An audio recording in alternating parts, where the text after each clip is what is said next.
Hello all, and happy weekend! I've got some Dark Souls 2 footage for today's video. So this is a fresh character I've made in last December, by slowly beating the whole game. Now, in the light of Return to Drink Lake event, I just recorded some invasions. The build idea is to use weapons with bleed build-up, which is slightly different in Dark Souls 2. Once the bleed meter is full, the target's HP will be reduced by 200. It will also reduce the maximum stamina of the target to 75% for some time. Also, target can only walk for that time. In this game, dexterity and faith increase the bleed attack bonus stat. There's also a blood infusion. Weapons without innate bleed gain a fixed build-up that doesn't scale with anything, but the base physical damage is lowered by 30%. Weapons with innate bleed build-up gain additional increase to build-up, but the base damage is lowered by just 5%, so it's quite good. I'm also wearing Shadow Gauntlets and Crest of Blood that increase bleed damage itself by a fixed amount. Oh, and because it's Dark Souls 2, you can buff already infused weapons with whatever you want. I went with a flame weapon because it's a pyromancy, so it doesn't need any stats really, and I'm already casting warmth anyway. Really, you can view bleed as a prototype frostbite. You can see it procs here, and it's kinda hard to detect visually.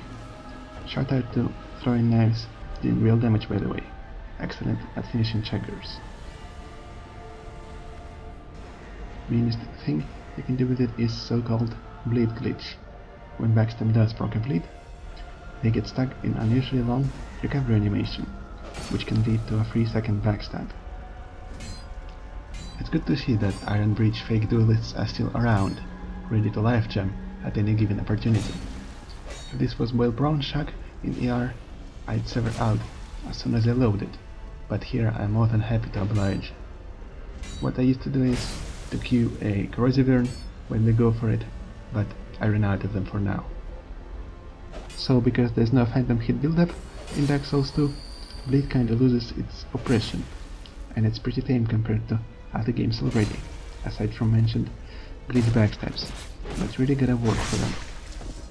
It's still good against turtles, but there's only a few weapons that can put pressure with innate bleed. Now panic ensues with this host, and very conveniently a little lag.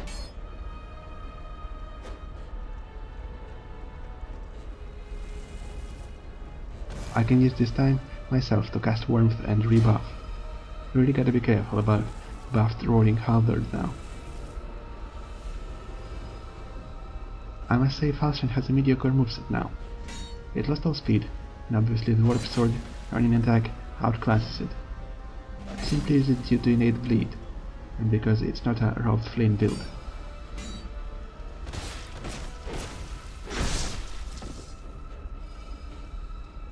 That's why I have offhand Barb Club, just for some mix-ups, so sometimes I can surprise my opponent.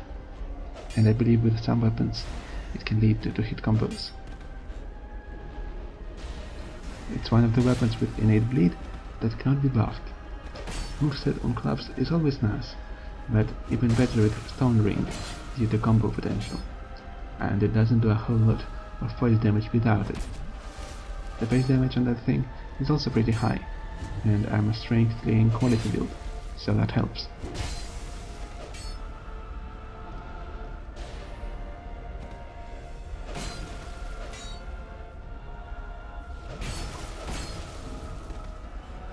Now, however, I decide that the fun is over and swap to Chariot Lance for bigger damage numbers.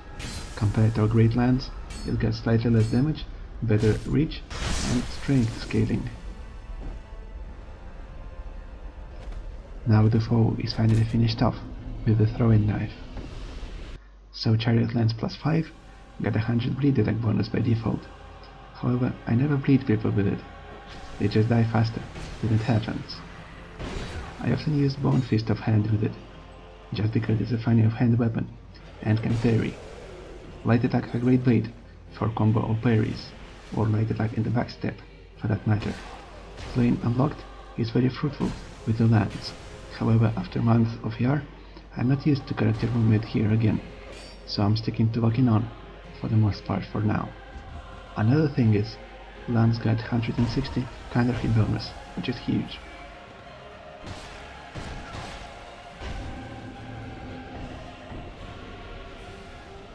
Generally I felt bad in this invasion. This guy just cleared the hell room and now gets invaded by a player. In my defense, I could say just burn the effigy forehead. You can always keep a shield up while using one-handed attacks. Turtling doesn't suit me, and in Dark Souls 2, it kinda locks you in forever, as demonstrated here. Good for him not to fall for that parry bait. He even changed his mind last second. The running attack is definitely the most signature move in its arsenal. Probably those attacks are among the strongest, if not the strongest, move in the whole game. Difficult to direct once launched, but knocking someone on the ass is always nice. Really can't escape the heal punish with it. And this invasion ended in the most brutal way possible. Ivory King Axe is a unique weapon and also has bleed in it. The main appeal of this, of course, is incredible range. You can see I hit him with the beam, but it didn't do anything because force is meaningless. While you don't do as much damage with magical extension, the damage gets very high once you hit your opponent with both the blade and the laser beam. Because the game calculates the attack of the beam and a sword as 2 different shots, sometimes it makes it hard to combo. I don't see it as an issue though. I also kinda wanted to use the Ivory Straight Sword on this build. It's a beautiful sword for fashion souls, but the enormous consumption of stamina for each attack makes it a difficult sword to use.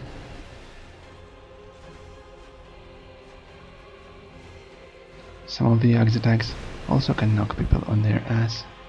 There's a questionable mechanic that they added in Dark Souls 2 that makes heavy weapons ignore the fact that you are locked on. There's nothing you can do about it, except to aim the left stick where you want to attack. But to add assault to the injury, I'm a keyboard player, and Dark Souls 2 is by far the worst to play with that setup. This mechanic is a thing in Dark Souls 3 as well, but it's an option that is off by default, instead of a hard-locked setting. Unintentionally, I almost did a stance swap thing in this fight, but I never do that kind of quote-unquote tech in invasions. Props to the Phantom for just standing there and not taking any damage for a bit. This is the only fight I got throughout the weekend, with not just a solo host. It ain't much, but still something. And really, that is Dark Souls 2 if you think about it. I'm rusty as hell in this game, but it was still nostalgic to return for a few days. And I actually had fun playing through the game, making this build, believe it or not. My thanks to Luke for making Blue Acolyte mod that makes PvP experience miles better. I do slightly wish I had invasions in more various zones, but I guess it is what it is, at a 3 million soul memory. Generally I stick to a 1 to 1.5 millions or below, but this time I just beaten the game without any regards to soul memory. Sad part is I've seen only one Drain Garb. But yeah, this is same Dark Souls 2 it's always been, for the better or worst of it. And right after this video, I'll be back on Elden Ring.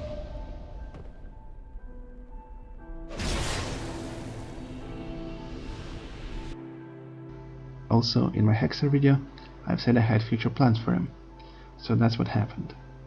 I tried Pilgrim's Phantom with offhand Artorias sword.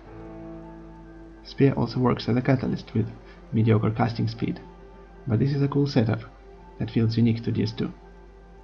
AR has no weapon catalyst to speak of, so I can have a DLC copium, but I would be okay with not having a spear that can cast Catch Flame. That's gonna conclude the video. Thanks for watching, and see you next time.